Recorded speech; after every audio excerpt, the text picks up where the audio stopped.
బీసీల ఐక్యత జై బీసీ జై బీసీ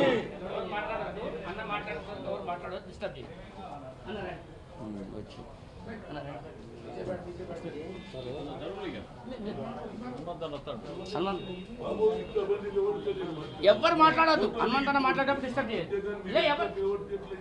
ఎవరు మాట్లాడు రండి మీరు మాట్లాడండి ఎవరు మాట్లాడద్దు స్లోగన్స్ గిగన్స్ ఏమి ఇవ్వద్దు రండి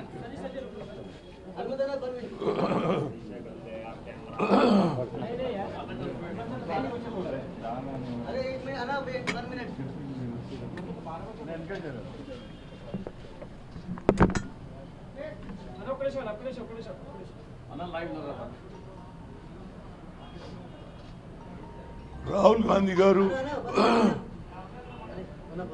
కన్యాకుమారి నుంచి కశ్మీర్ వరకు నడిచిన తర్వాత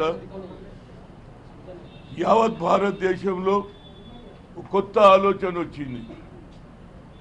76 సంవత్సరాలు అయినటువంటి భారతదేశం స్వాతంత్రం వచ్చినా ఇప్పటికి కూడా బడుగు బలైన వర్గాలకు అన్యాయం జరుగుతుందని తెలుసుకున్నటువంటి Rahul Gandhi we come to the power will conduct caste wise census అంతటితో ఆగలే. ఎక్స్రే అన్నాడు. కింది స్థాయిలో ఉన్న పేదవాళ్ళు ఏ విధంగా తిండి తింటుండ్రు, ఏ విధంగా చదువుకుంటున్నారు, ఏ విధంగా వాళ్ళ బతుకు తెరుగుతుందని ఎక్స్రే అన్నాడు. అంతటితో ఆగకుండా 50% సీలింగ్ కూడా ఎత్తేస్తా అన్నాడు. కానీ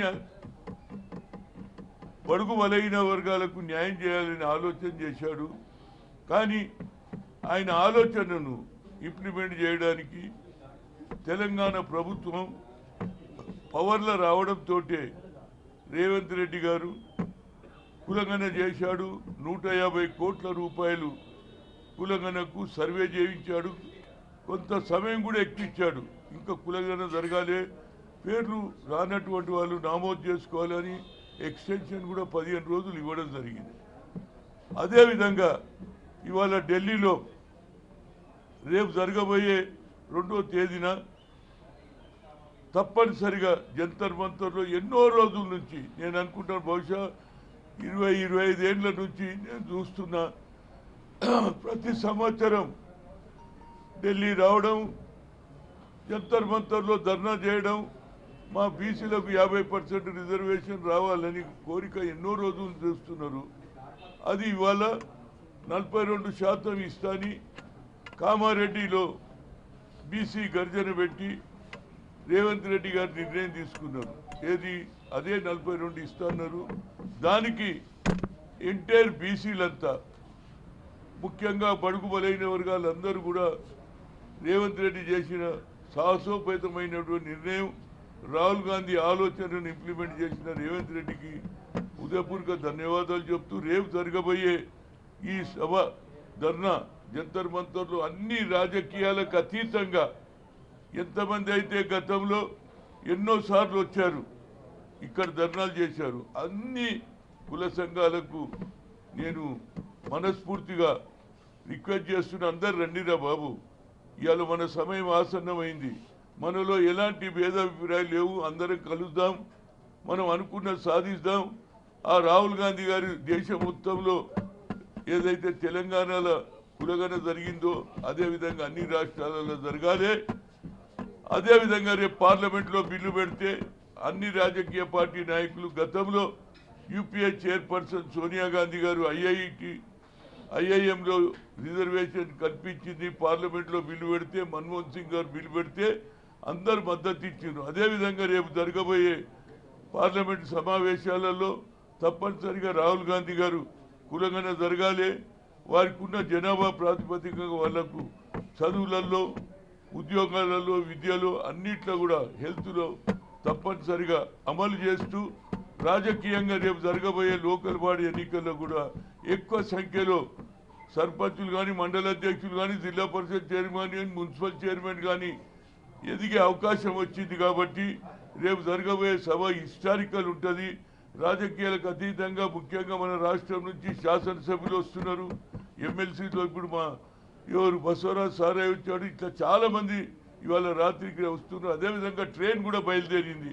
బహుశా రేపు ఇవాళ సాయంత్రం వరకల్లా ట్రైన్లో కూడా ఏది బీసీ సంఘాల నాయకులు వస్తున్నారు. అందరికీ పేరున, ఎందుకంటే ఇవాళ రాహుల్ గాంధీ తీసుకున్న నిర్ణయం యావత్ భారతదేశంలో దిక్సూచి, ఆ దిక్సూచిని అమలు చేసినటువంటి రేవంత్ రెడ్డి గారు రేపు ఆయన కూడా వస్తాడు. కాబట్టి ఎక్కువ సంఖ్యలో మీడియా మిత్రులందరికీ మా రిక్వెస్ట్ ఏంటంటే ఇది ఒక విప్లవం.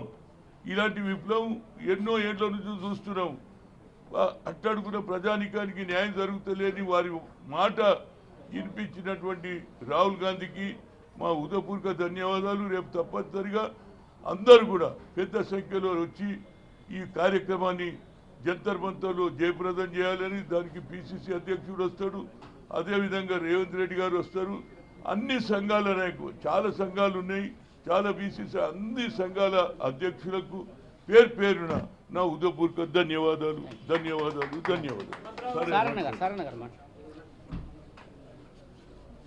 ఈరోజు ఇప్పుడే పెద్దలు గౌరవనీయులు హనుమంతరావు గారు మీతో మాట్లాడినట్టుగా మరి దేశ శాసనం వచ్చిన తర్వాత ఇప్పుడు బడుగు బలిగిన వారు కానీ ఆశ వారు కానీ కళ్ళలో కూడా ఈ కార్యక్రమం నిర్వహిస్తారా అనేది ఉండే, కానీ వాళ్ళ కళ్ళను నిజం చేసిన మరి ఇందిరాగాంధీ ప్రభుత్వం తెలంగాణ రావటం, దానికి గౌరవనీయులైన రేవంత్ రెడ్డి గారు ముఖ్యమంత్రి కావటం, వెంటనే బీసీ కులగణన చేయటం, మరి చట్టసభలో శాసనసభలో కూడా పెట్టి అన్ని రాజకీయంతో డిబేట్ పెట్టి ఆమోదించిన ఘనత తెలంగాణలో ఉన్న కాంగ్రెస్ పార్టీ రేవంత్ రెడ్డి ప్రభుత్వానికి దక్కిందని కూడా సందర్భాన్ని మనం చేస్తాం. అంతేకాదు బడుగు బలిగిన వర్గాల మోస్ట్ బ్యాక్వర్డ్ క్లాస్ ఈనాటి వాడికి గ్రామాల్లో వార్డు మెంబర్ కానీ కులాలు చాలా ఉన్నాయి, సంచార జాతులు ఉన్నాయి. వాళ్ళందరినీ కూడా గుర్తించడానికి కూడా బీసీ సప్లైన్ రైతు ఇవ్వాలని కూడా ఒక సంకల్పంలో మరి కాంగ్రెస్ ప్రభుత్వం ఉన్నట్టుగా మరి మన శాసనసభలో మరి సంబంధించిన మంత్రి గారు వాళ్ళందరూ చెప్పడం జరిగింది.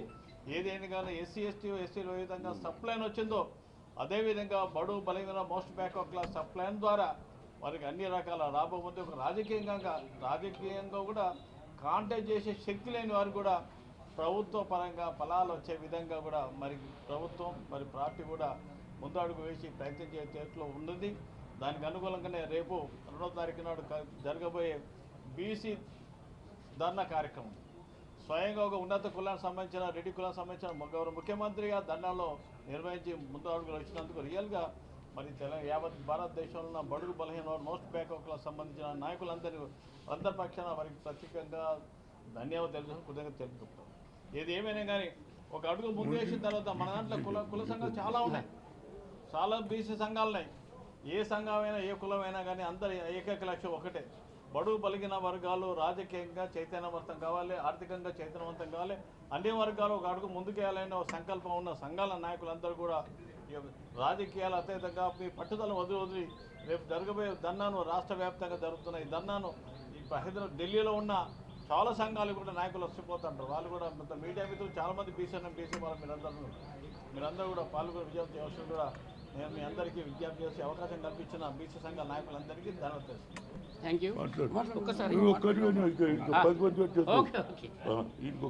రేపు జరగబోయేటటువంటి మహాధర్నా, ఆ మహాధర్నాకు రాహుల్ గాంధీ గారే ప్రత్యక్షంగా వస్తున్నారు. మా ముఖ్యమంత్రి తెలంగాణ ముఖ్యమంత్రి రేవంత్ రెడ్డి గారు పాల్గొంటున్నారు. అదేవిధంగా హనుమంతన్న గారు బీసీ సంక్షేమ శాఖ మాజీ మంత్రి బసవరాజ్ సారన్న గారు, బీసీ సంక్షేమ శాఖ ప్రజెంట్ మంత్రి పొన్నం ప్రభాకర్ గారు, పిసిసి అధ్యక్షులు మహేష్ కుమార్ గౌడ్ గారు, కొండా సురేఖ గారు, అనేక మంది ఎమ్మెల్యేలు, ఎమ్మెల్సీలు, జడ్పీ చైర్మన్లు, మాజీలు అందరూ కూడా రేపు పాల్గొంటున్నారు బీసీల కోసము. ఈ దేశంలో బీసీల గురించి అత్యధికంగా ఎక్కువ రోజులు నిలబడి పనిచేసింది మా హనుమంతన్న నాయకత్వంలోనే కేంద్ర విద్యా సంస్థల్లో సెంట్రల్ ఇన్స్టిట్యూషన్స్లో 2006లో రిజర్వేషన్లు వచ్చినాయి. ఓబీసీ పార్లమెంటరీ కమిటీ చైర్మన్ పార్లమెంట్లో ఏర్పాటు చేసింది హనుమంతన్న నాయకత్వంలోనే. ఇంత పెద్ద నాయకుడు మా అన్న. బీసీల కోసం అహర్నిశలు అలుపెరగని పోరాటం చేసిన వాడు మా హనుమంతన్న. సారన్న నాయకత్వంలో ఆయన మంత్రిగా ఉన్నంత కాలం